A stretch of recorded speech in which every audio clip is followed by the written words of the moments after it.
The jury here today seeing some images from the Milwaukee County Medical Examiner's office that are just too gruesome to show on television. But late this afternoon, those same jurors also got to see how Robinson spent some of her final hours.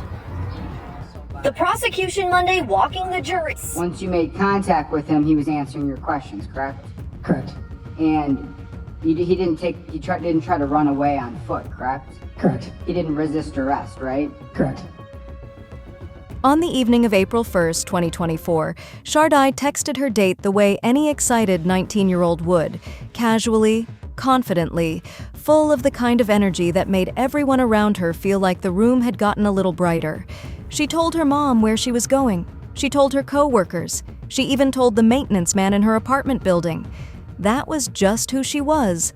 Open, warm, and completely unafraid of the world.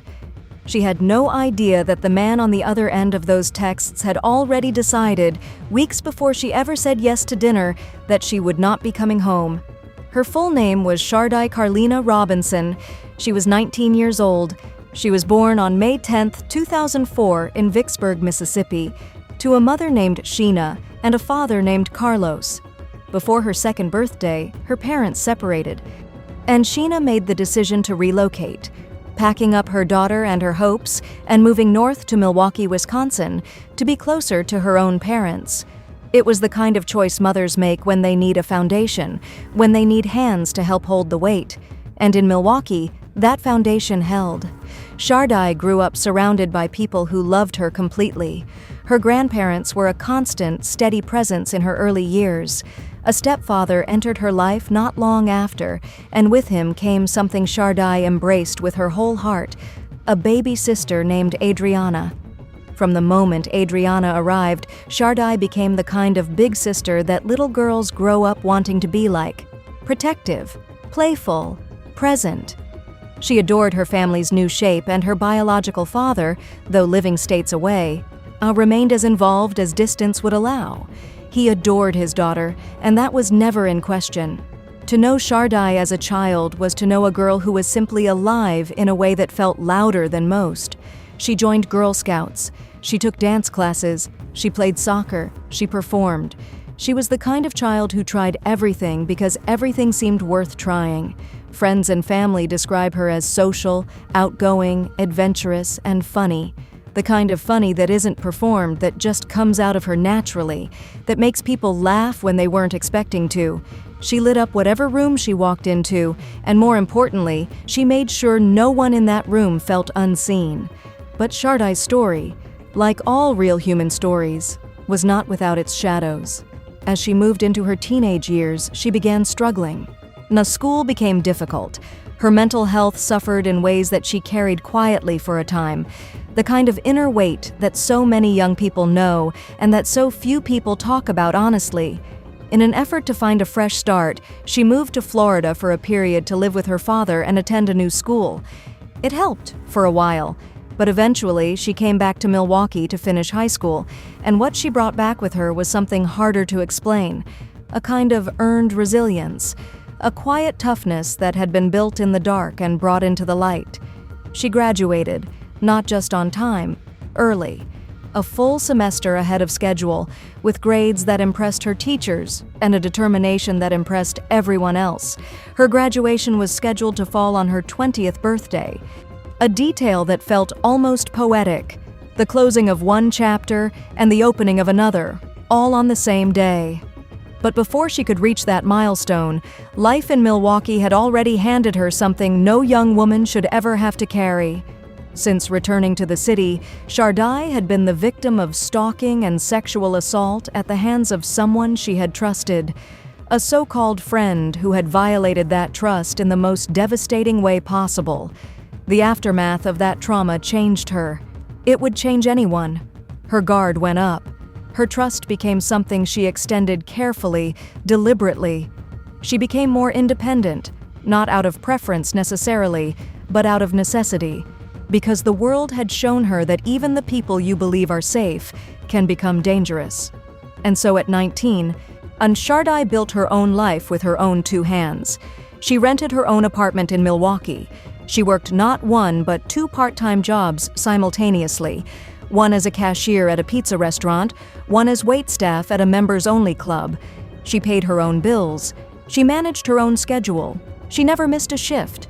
Her bosses spoke about her the way employers rarely get to speak about employees, with genuine admiration.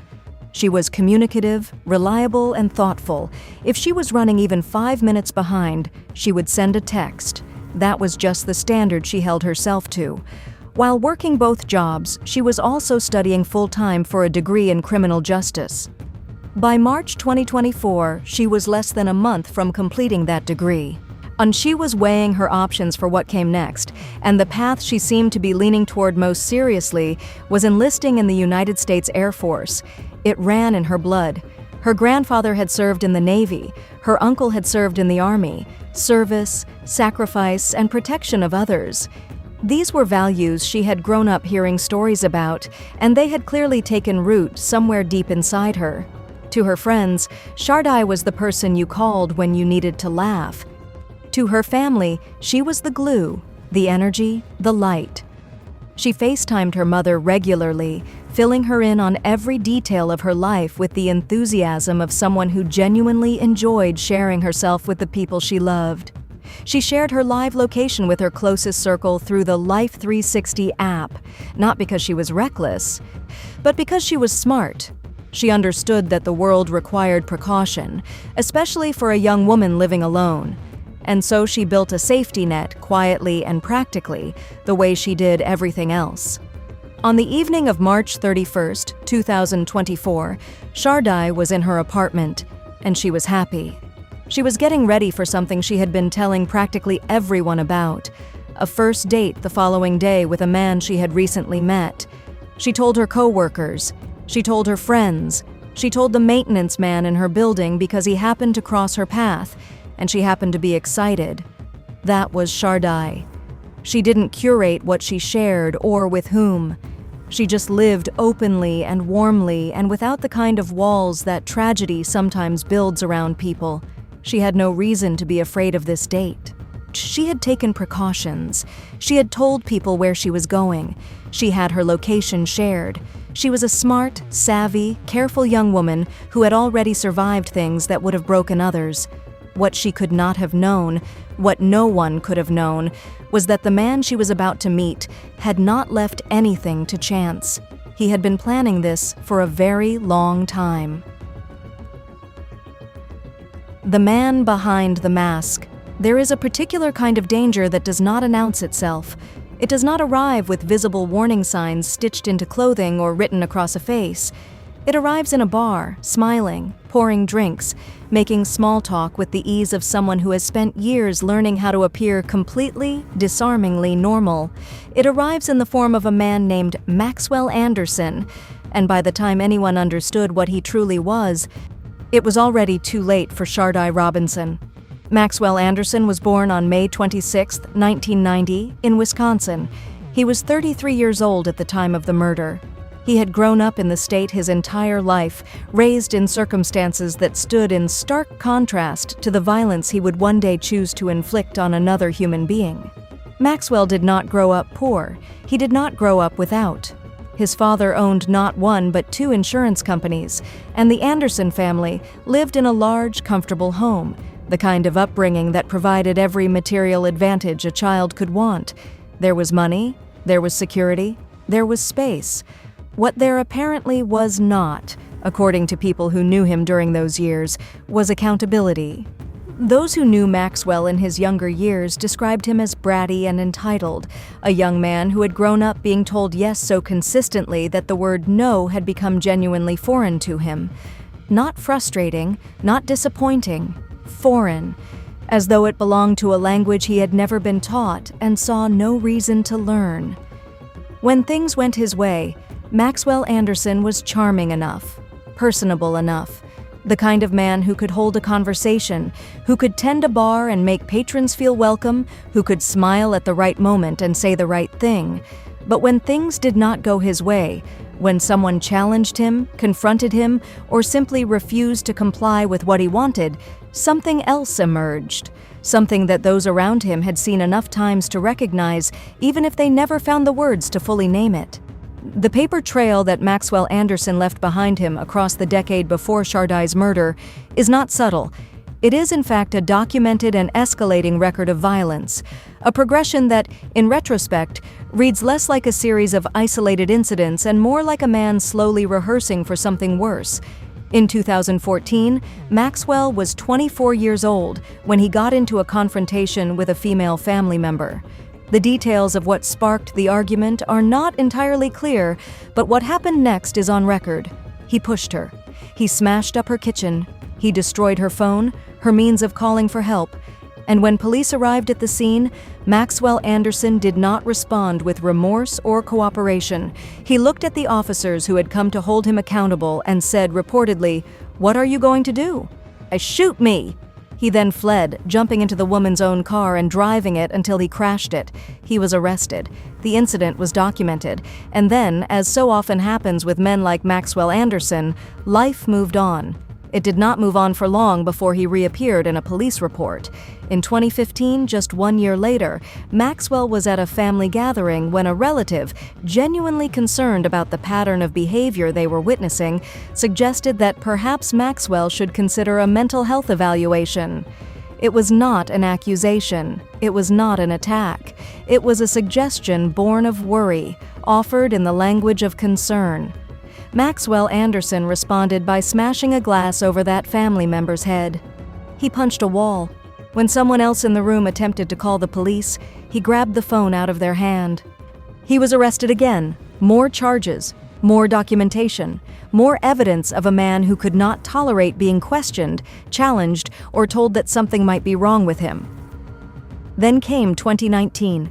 Maxwell was 29. A stranger. Someone with no connection to him whatsoever, no history, no grievance, witnessed Maxwell being physically aggressive with a woman in public. The stranger, to their enormous credit, intervened. They said something. They tried to help. Maxwell Anderson's response was to beat that stranger so severely, so relentlessly, punching him, dragging him to the ground, continuing to punch him while on top of him, that the victim required significant medical treatment and was unable to work in the aftermath. The restitution Maxwell was ordered to pay totaled $7,000. He received a year of probation and 25 hours of community service. A man capable of that level of sustained, unprovoked violence against a complete stranger walked away from it with probation. What none of these arrests fully captured, what no report, no charge, no probation order ever surfaced, was what Maxwell Anderson was building privately in the basement of his Milwaukee home, while the rest of the world saw only a bartender. In the weeks and months before April 2024, Maxwell had been constructing something in that basement that defies easy description. There was a bed. There were restraints, hoists, handcuffs. There was a curtain around the bed area. And surrounding all of it, mounted and arranged with a kind of deliberate, organized intention, were weapons, an axe, firearms, power tools, a wall, an entire wall, holding 51 knives. The number is not approximate, 51, and covering every surface of that room, the floors, the walls, the ceiling, even the lining of the sink, was plastic tarp, laid down carefully, methodically, so that nothing that happened in that room would leave a trace that couldn't be cleaned away. Maxwell Anderson had not built this room on impulse. This was not the product of a single dark night or a sudden break from reality. This was the result of planning, of intention, of a man who had decided, with full awareness, that he wanted to know what it felt like to take a human life, and who had spent real time and real effort making sure that when he did it, he would not get caught. According to the confidential informant who would later come forward to police, Maxwell had visited this basement with a friend approximately 1 month before the murder. He had shown the room off. He had explained what the plastic tarp was for. He had described, in calm and matter-of-fact terms, his intention to commit what he called a thrill kill, to murder someone not out of rage, not out of relationship conflict, not out of any recognizable human motive, but simply to experience it, to know what it felt like, to do it and walk away. He had already chosen her. He had chosen Shardai Robinson, a young woman he had encountered most likely at the bar where he worked, approximately a month before the murder. He had selected her. He had planned to ask her on a date, had anticipated she might say no at first, and had decided he would ask again and again until she agreed. He had mapped out the evening in advance, where they would go, how the night would unfold, how he would get her back to his house. He had decided she would walk down those stairs herself. Maxwell Anderson was not a man who had snapped. He was not a man undone by circumstance or consumed by sudden madness. He was a man who had made a choice, deliberate, calculated, and cold, about whose life he was going to end. And Shardai Robinson, who had told everyone she knew about her upcoming date, who had shared her location and taken every precaution available to her, was walking directly toward him. The last ordinary hours, April 1st, 2024, began the way most days begin for most people. Quietly, unremarkably, with no outward signal that anything was different about it. In her apartment in Milwaukee, Wisconsin, Shardai Robinson was getting ready for her date. She had been looking forward to this. She had talked about it with what felt like everyone in her orbit, her coworkers, her mother, her friends, the maintenance man in her building who had the misfortune, or perhaps the small fortune, of crossing her path while she was in the middle of being excited about something. That was Shardai. She did not keep joy to herself. She shared it the way she shared everything, freely, warmly, without reservation. By approximately 4 o'clock in the afternoon, she was in her apartment getting ready. She picked up her phone and texted her date. The message was easy, casual, the kind of text that 19-year-olds send when they are looking forward to something and have not yet learned to perform indifference. She asked where they were meeting. She told him she could be ready by 5. He responded. He suggested a spot downtown, a German brewery known for its large steins of beer. And then he added something else. He mentioned that he needed to stop by a seafood restaurant called Twisted Fisherman, a place he had previously worked at, to pick up a W-2 form. He asked if she would mind eating there first. Shardai said yes. She said she was feeling seafood anyway.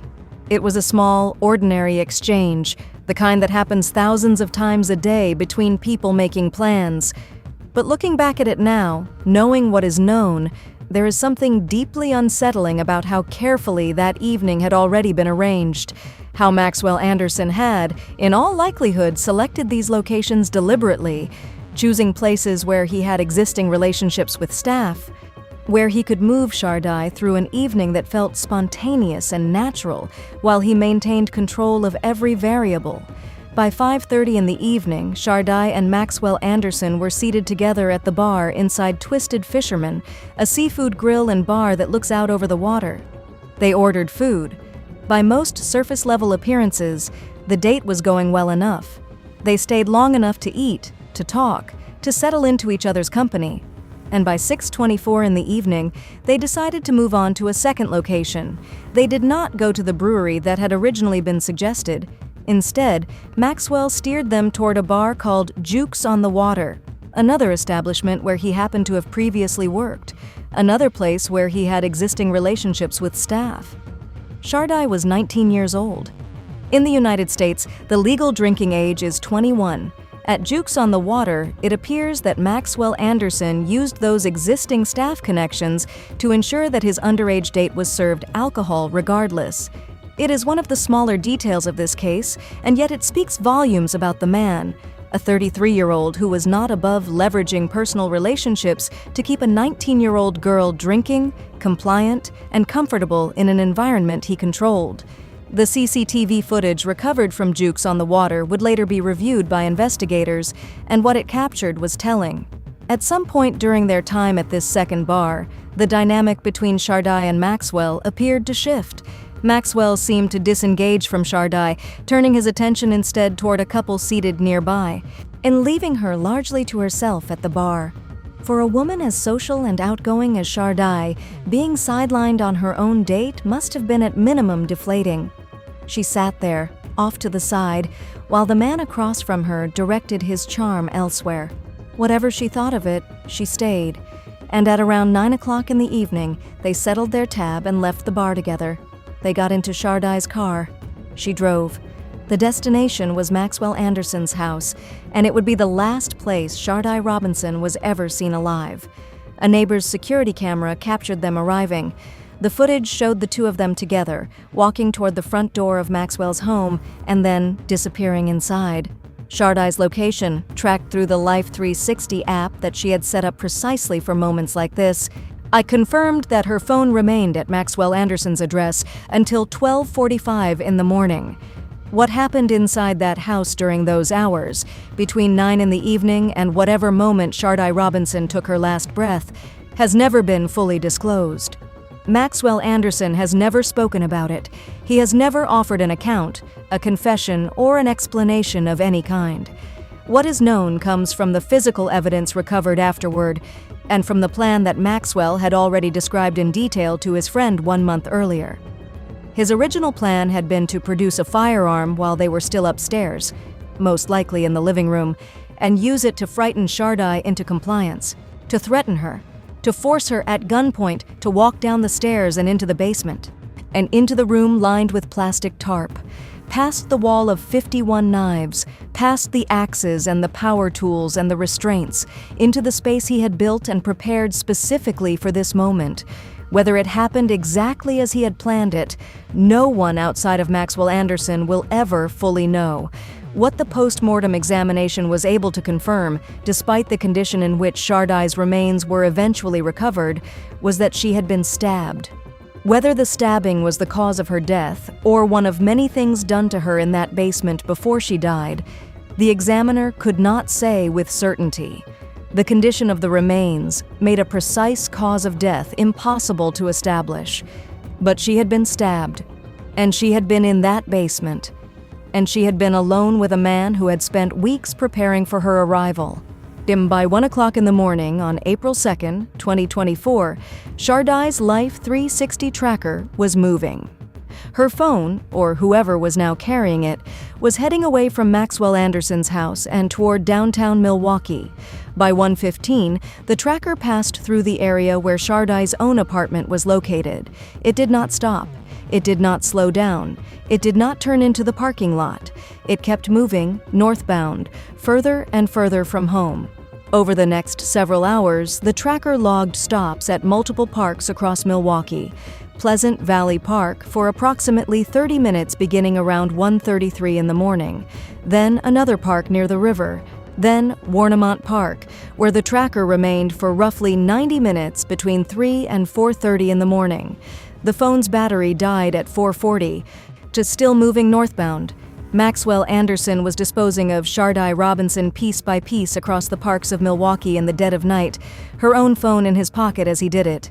At 7:29 the following morning, two women walking along a street in Milwaukee watched as a tall man climbed out of a car parked outside what appeared to be an abandoned building, poured accelerant over it, lit it on fire, and walked away. Calm, unhurried, as though he had simply dropped something off. The women panicked. One of them waved her arms, trying to warn passers-by. They called the police. Officers arrived at the scene by 8:15 to find the car almost completely burned out. When they ran the plates, the vehicle came back registered to a 19-year-old named Shardai Robinson. At that point, and police had no reason to treat this as anything beyond a car fire and a possible insurance matter, Shardai had not yet been reported missing. Later that same afternoon, at just after 5:30 in the evening, two men walking along the shores of Lake Michigan in Warnemont Park made a discovery that stopped them completely. Lying near the waterline was what appeared, unmistakably, to be a human leg. They called the police. Officers responded and confirmed what the men had found: a severed human leg belonging, based on initial assessment, to a young black woman of approximately 5 feet in height. The leg showed no signs of decomposition. This had happened very recently. That same night, a missing persons report was filed for a 19-year-old black woman, approximately 5 feet tall, who had not shown up to work that morning and had not been heard from since going on a first date the previous evening. Police could already see where this was going, and the city of Milwaukee, which had woken up that morning not yet knowing Shardai Robinson's name, was about to learn it and grieve it for a very long time. There is a particular kind of urgency that takes hold of a police department when the pieces of a case begin arriving before anyone has even understood that there is a case to solve. By the time Shardai Robinson was officially reported missing on the evening of April 2, 2024, the Milwaukee Police Department was already sitting on 3 separate pieces of evidence that would ultimately form the spine of their investigation: a burned-out car registered in her name, a severed human leg recovered from the shores of Lake Michigan, and CCTV footage of a tall man in a gray hoodie walking away from an arson scene with the calm composure of someone who had rehearsed the moment in his head many times before. The challenge in those first hours was not a lack of evidence, it was context. Each piece existed in isolation, disconnected from the others, waiting for someone to draw the lines between them. When Shardai's family and friends checked her Life 360 logs on the morning of April 2nd and immediately contacted police, those lines began to appear. The locations her phone had tracked through the night, from Maxwell Anderson's house, past her own apartment without stopping, through park after park in the early hours of the morning, gave investigators not just a timeline, but a geography. A map of what had happened, rendered in data points, stretching across the north side of Milwaukee like a trail deliberately and carelessly left behind. Detectives moved quickly. They pulled records from the 2 bars Shardai and her date had visited on the night of April 1st, Twisted Fisherman and Jukes on the Water. Staff at both locations confirmed they had been there. CCTV footage from both establishments was secured, giving investigators clear visual confirmation of the man who had spent that evening with Shardai Robinson. They had his face. They needed his name. That name came from Shardai's phone records. The texts she had exchanged with her date in the hours before they met, casual, excited messages about where to go and what time to arrive, had been sent to a specific number. Investigators requested those records from her network provider, traced the number, and arrived at a name that, as it turned out, was already well known to the Milwaukee Police Department: Maxwell Anderson, 33 years old, bartender, a man with a documented history of domestic violence, assault, and disorderly conduct stretching back a decade. On April 4, 2024, just 3 days after Shardai Robinson went on her first and last date, Milwaukee police located Maxwell Anderson a few blocks from his home. He was sitting in a vehicle, waiting at a red light, in the kind of mundane moment that feels almost absurd when set against what he had done. Officers moved in and took him into custody without incident. Whatever composure Maxwell Anderson had carried through the planning and execution of Shardai's murder, whatever cold confidence had allowed him to burn a car in broad daylight and walk away without looking back, it was not enough to keep him out of handcuffs. He was brought in for questioning. He was careful with his words. He gave little away. But by that point, investigators did not particularly need him to talk. The evidence was already speaking loudly enough on its own. The human leg recovered from Lake Michigan had been transported to a laboratory for forensic analysis. The results confirmed what police had already suspected. The leg belonged to Shardai Robinson. The forensic examination also confirmed that the leg had been severed using a sharp instrument. This was not an accident. This was not the work of nature or an animal or circumstance. A human being had deliberately, methodically cut Shardai Robinson's body apart. The burned car, now held in evidence, had yielded something that the fire had not fully destroyed. Among the charred remains inside the vehicle, Shardai's vehicle, the one she had driven to Maxwell Anderson's house on the night of her date, investigators found the remnants of her clothing, the same outfit she had been wearing that evening, burned, destroyed. An attempt to eliminate the physical connection between Maxwell Anderson and the last hours of Shardai Robinson's life. And then there was the gray hoodie. The same hoodie worn by the man captured on CCTV walking away from Shardai's burning car that morning, the hoodie that matched the description given by the 2 women who had witnessed the arson, was found bundled up in Maxwell Anderson's neighbor's bin. It was not in his house. It was not in his car.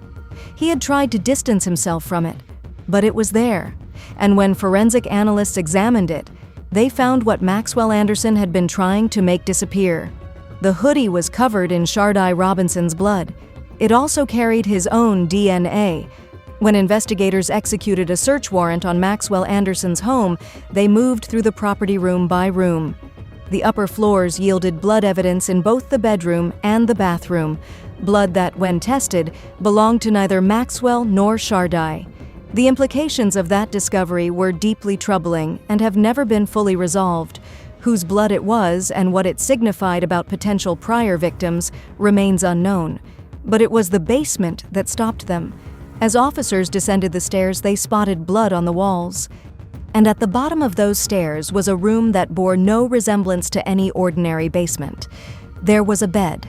There were restraints, hoists, handcuffs, sexual apparatus arranged with obvious intentionality. A curtain had been drawn around the bed area, and covering every surface of that room without exception, the floors, the walls, the ceiling, even the basin of the sink, was plastic tarp, laid down carefully, completely, so that not a single surface was left exposed.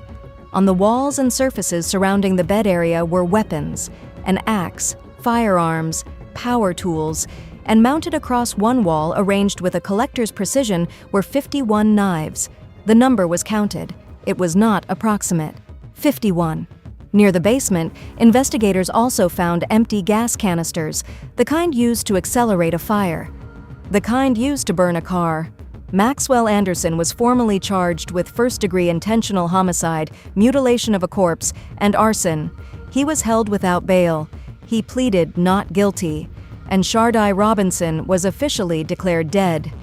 In the weeks that followed the arrest, a confidential informant came forward, a person who had considered themselves a friend of Maxwell Anderson, someone he had trusted, someone he had spoken to with a freedom that he apparently reserved for those he believed would not betray him. This informant told investigators that approximately 1 month before the murder, on or around March 5, 2024, they had visited Maxwell's home and been taken down to the basement. Maxwell had shown the room off. He had explained the plastic tarp, and with the same matter-of-fact calm that people who knew him would later describe as characteristic, he had told his friend exactly what the room was for. He wanted to commit a thrill kill. He wanted to know what it felt like to murder someone. He had been thinking about it for some time. He had already chosen his victim, a young woman he had recently met named Shardai Robinson. He described his plan in detail. He described how he would ask her out, how he would take her for drinks, how he would bring her back to this house, and how it would end. The informant had stood in that basement, heard every word of this, and had not gone to the police. They came forward only after learning that Maxwell had gone through with it. The testimony of this informant was devastating to Maxwell Anderson's defense, which had already been operating on thin ice from the moment the gray hoodie was pulled out of a neighbor's bin. His legal team, he had retained a lawyer known for successfully defending clients against overwhelming evidence, attempted to challenge the investigation, at one point reportedly criticizing the cost of the police department's work on the case. It was a strategy that read less like a legal argument and more like a sign that there was no credible legal argument left to make. Maxwell Anderson's murder trial began on May 28, 2025. The courtroom that assembled for these proceedings was notable in its composition. A majority female jury had been selected. The judge presiding over the case was also a woman. For a trial concerning the premeditated murder and dismemberment of a 19-year-old woman who had simply gone on a first date, the significance of that composition was not lost on anyone in the room. The evidence presented during trial was extensive and, in several instances, almost unbearable to consider. Investigators had recovered photographs from Maxwell Anderson's phone, images taken inside his home on the night of the murder. In one photograph, Maxwell's hand is placed on Shardai's right breast. In the photograph immediately following it, he is holding that breast in his hand after having severed it from her body. He had attempted to delete these images. He had not succeeded.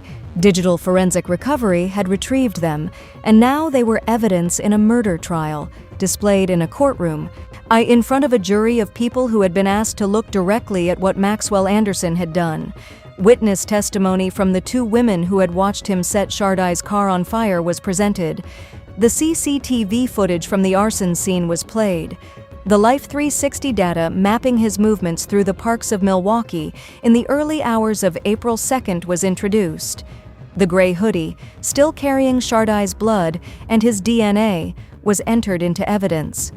The confidential informant's account of the basement visit, the explicit plan, the chosen victim, was placed before the jury in full.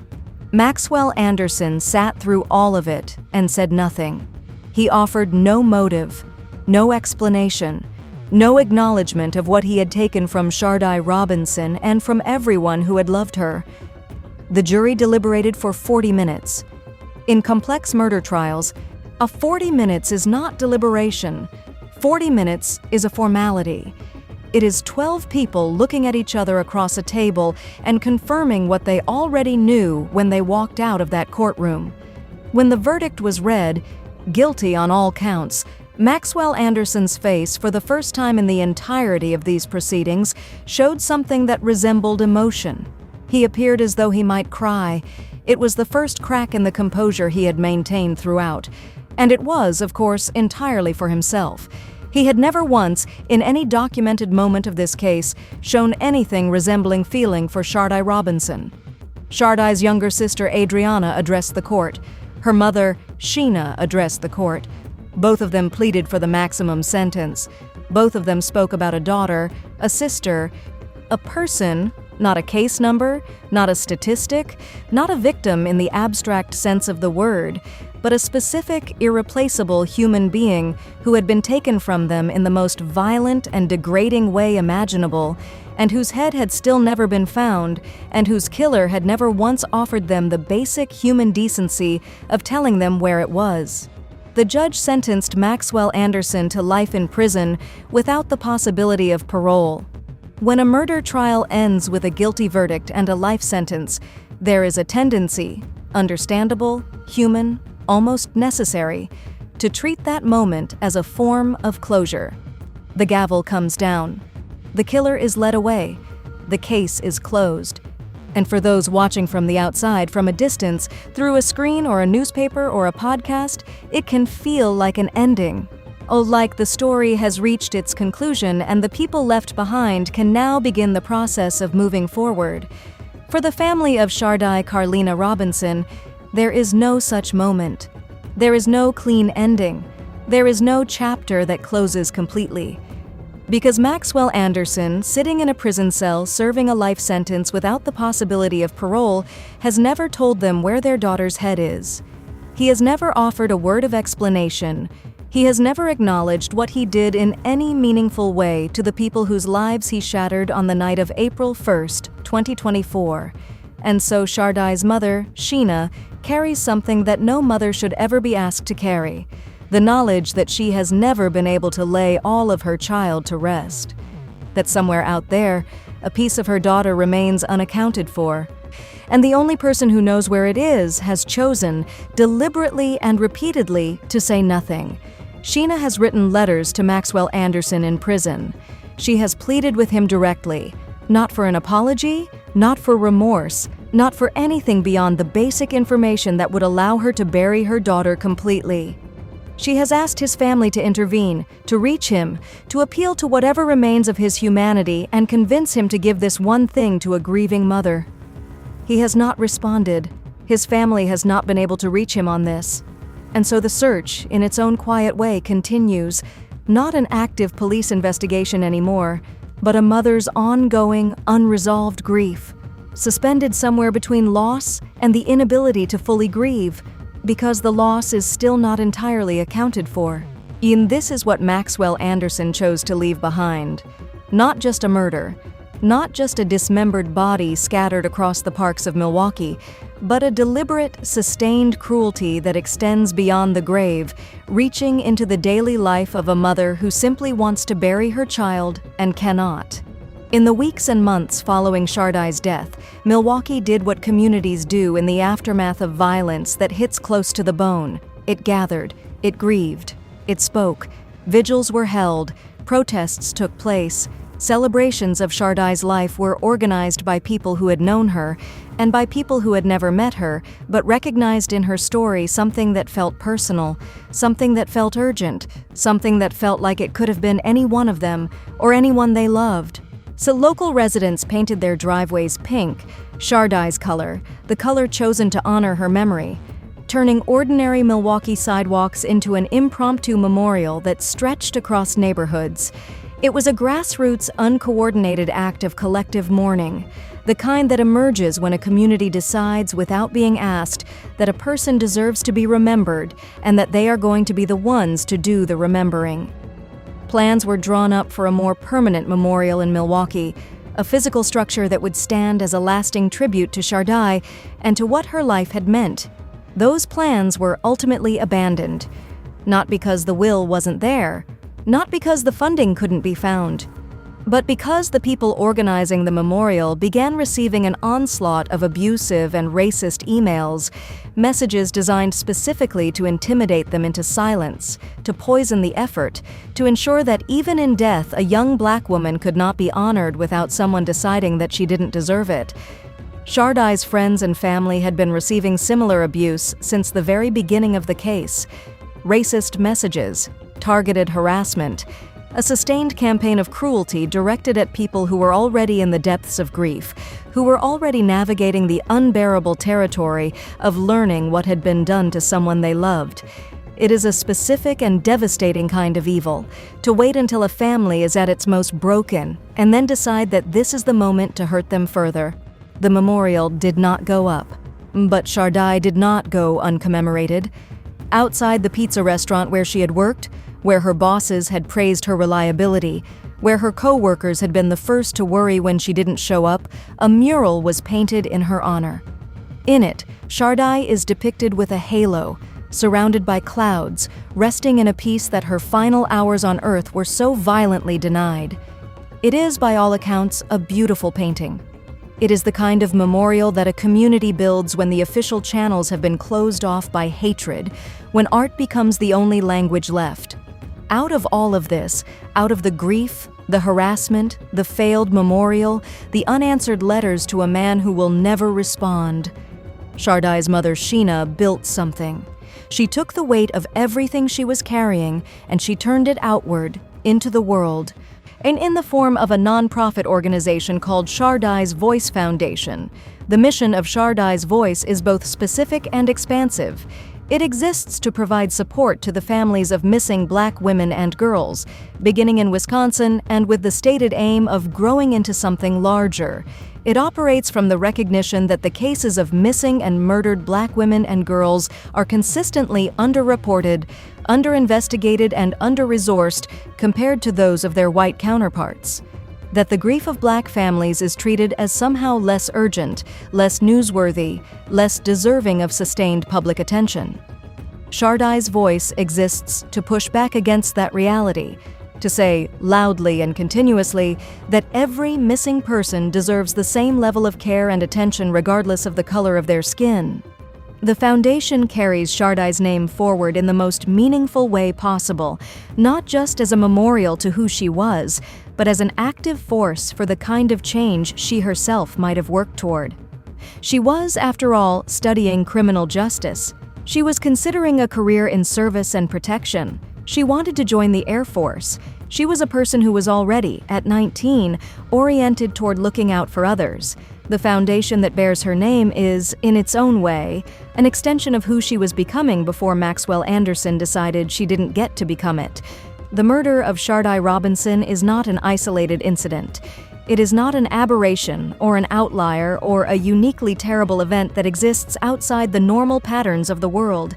It is, tragically, one entry in a long and growing record of men who have planned, prepared and executed violence against women, and who were visible to systems that could have intervened long before they reached the point of murder. Maxwell Anderson had been arrested multiple times. He had been charged with domestic violence. He had been convicted of a violent assault against a stranger that left the victim hospitalized and unable to work.